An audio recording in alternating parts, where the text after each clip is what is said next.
Il est où le bonheur? Il est où? Il est où? Il est où le bonheur? Il est où? Il est où? Alors il est où le bonheur? Ah, ben je sais pas où est-ce qu'il est, mais il y a un truc dont je suis sûr, c'est qu'il est pas à Geoffroy Guichard le bonheur. Et ouais les amis, on se retrouve pour le débrief de cette rencontre Coupe de France 7e tour. Saint-Etienne recevait Rodez à Geoffroy Guichard. Et toi supporter stéphanois, tel que je te connais, dans ta petite tête, tu t'es dit, ah, on reste sur une victoire.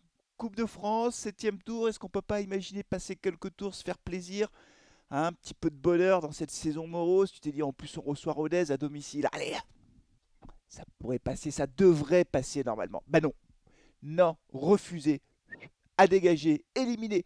Toi, dans ta petite tête, tu t'es dit aussi, bah tiens, si jamais on passe ce tour de Coupe de France, on va se retrouver au 8e tour et on va affronter, mais je regarde le résultat puisque le match a eu lieu hier, Rodez Saint-Genest, une autre équipe de la région, Régional 2. La belle histoire des amateurs qui se déplacent à Geoffroy Guichard pour le 8e tour de la Coupe de France. Franchement, c'était un truc super et dans notre tête, on s'est dit, allez, un 8e tour comme ça peut être génial et après on rentre en 32e et on peut rencontrer une Ligue 1. Non, refusé, ça c'est terminé. Toi, dans ta petite tête, tu t'es peut-être dit aussi, tiens, on est sur une victoire à l'extérieur, on va peut-être enchaîner avec une deuxième victoire consécutive. Ah, une deuxième victoire consécutive incroyable. La dernière fois que ça nous est arrivé, deux victoires de suite, c'était au mois de février dernier. Nous avions battu Montpellier à domicile 3-1 et nous étions allés gagner à Clermont Foot le match d'après 2 buts à 1. Sinon, ça nous est pas arrivé depuis des lustres. Non, non, non, non, non, refusé. Tout ça, c'est refusé. Les Verts ont perdu lamentablement à domicile au tir au but face à une équipe de Rodez qui objectivement n'a rien montré. Franchement, c'est voilà, c'est une saison qui est épouvantable. En fait, on est au purgatoire. Je sais pas, on est peut-être même en enfer. Ça fait 4 ans que ça dure. On n'a pas le droit d'avoir quelques minutes de bonheur, quoi. C'est épouvantable et dans le jeu, franchement, la première mi-temps a été très faible. On s'est créé aucune occasion. On jouait à domicile, on n'a pas pris le jeu à notre compte. En première mi-temps, c'est pas vrai. On n'a pas d'occasion, quasiment rien. Ça joue à la baballe, ça a tourné. Oh, Rodez s'est pas montré dangereux. 0-0 à la mi-temps, 0-0 à la fin du match. Dreyer n'a pas eu d'arrêt incroyable à faire. Voilà, c'était un match très faible. Alors en deuxième mi-temps, ça a été un peu mieux. On s'est créé des occasions, mais on n'a pas été capable de marquer. L'absence de Crasso nous fait beaucoup de mal. Alors il va revenir Crasso pour le prochain match en Ligue 2, tant mieux. Mais franchement, que c'est décevant, que c'est décevant. Ouais, vraiment là, je crois que, bon, bien sûr, on lutte pour notre maintien, on le sait, hein, on joue contre Rodez à domicile, une équipe qui est au fond du classement comme nous, on la bat pas, on n'arrive même pas voilà, à être transcendant. Euh, donc on joue pour notre maintien, mais là, très clairement, il faut que les dirigeants vendent, quoi, il faut que les actionnaires vendent le club. Ça fait des mois qu'on le dit, mais il faut vendre maintenant avant qu'il soit trop tard. Il faut vendre maintenant pour qu'on puisse avoir un mercato avec des recrues qui apporteront un plus. Voilà, il faut. Voilà, sinon le club, on est en très très grand danger. Moi, quand je vois l'équipe comme elle a joué, alors qu'on avait franchement nos principaux joueurs étaient là. Enfin, je veux dire, les absents, Cafaro, c'est pas un titulaire incontestable, Bakayoko non plus. Donc, ce que je veux dire, c'est que on avait nos principaux joueurs, on n'est pas capable de battre Rodez. On n'est pas capable de battre Rodez.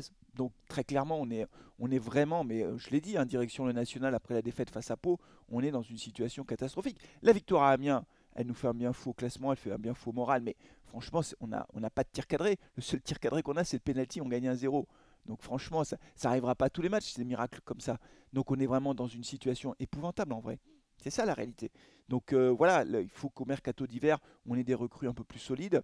Si le seul joueur qui nous manquait, je trouve, c'était Bouchouari au milieu de terrain, mais le milieu de terrain, enfin, l'attaque, Wadji fait ce qu'il peut. Wadji, franchement, il y a beaucoup qui le critiquent, mais je trouve que de haut but, il est pas mal. Il a une présence physique. Alors ouais, il manque de justesse dans le dernier geste, mais il court tellement qu'à un moment donné, soit il est en bout de course, soit il se précipite. Mais Wadji devant, c'est vraiment un bon attaquant, mais il est trop seul. Donc quand Crasso va revenir, je pense que ça ira mieux. La défense, bon là ça fait 2 matchs qu'on prend pas de but. Bon, ok, mais c'est milieu de terrain. On a un problème au milieu de terrain. Victor Lobry fait un bon match, fait un match correct, même s'il rate son penalty. Wadji et Lobry ratent leur penalty alors que c'est pas les deux plus mauvais sur le match. Mais le milieu, mon conduit par exemple, moi je trouve que mon conduit n'apporte rien dans le milieu de terrain. C'est vraiment extrêmement décevant. Chambaud, il y est plus. Enfin, il n'est pas aussi rayonnant qu'il a pu l'être par le passé. Et pourtant, c'est des titulaires indiscutables. Voilà, donc je pense qu'on a Pintor, franchement, il n'apporte rien, Pintor, rien du tout. Pintor, faut pas le laisser sur le terrain. Donc voilà, donc je pense qu'on a besoin de recrues au milieu de terrain. Peut-être un vrai meneur de jeu, je sais pas. Chambaud n'est pas un vrai meneur de jeu. En tout cas, ce qui est sûr, c'est qu'il faut un mercato d'hiver. Et ce mercato d'hiver, il ne passera que si on a de nouveaux actionnaires qui arrivent et qui mettent de l'argent sur la table. Mais je ne pense pas que le club sera vendu. Je vous l'ai déjà expliqué, je vous ai expliqué pourquoi le club ne sera pas vendu. Donc pour l'instant, je ne crois pas une seconde que le club sera vendu. Donc on est dans une situation terrible, les amis. Voilà, et on n'a même pas le droit à 5 minutes de pause. Voilà, c'est ça qui est terrible. On n'a même pas le droit de rêver 5 minutes, quoi. Voilà, la Coupe de France, passer un tour, passer deux tours. Non, refusé. C'est tout. Voilà, à dégager. Allez, vous sortez, messieurs. Terminé. Le stade Geoffroy Guichard, il y avait 18 000 personnes qui étaient là pour vous encourager pour un septième tour de Coupe de France. Non, allez, dehors. Voilà, les amis, c'est comme ça. Bon, avant la Coupe du Monde, il y aura encore des matchs à jouer. De mémoire, il y a deux matchs, donc je les commenterai en direct. J'ai pas commenté ce match-là, mais c'était exceptionnel, donc je serai en direct pour les prochains matchs. Voilà, c'est tout pour ce débrief, les amis. C'est même pas une surprise en fait. Voilà, c'est tout. C'est comme ça. Je sais pas ce qu'on a fait, nous supporters stéphanois, mais on est vraiment punis quoi. Depuis 4 ans, c'est la souffrance. Merci d'avoir suivi ce débrief. N'oubliez pas de vous abonner à la chaîne. Merci beaucoup de votre fidélité. Je vous dis à très bientôt. Prenez soin de vous, de vos proches et allez les verts. Ciao.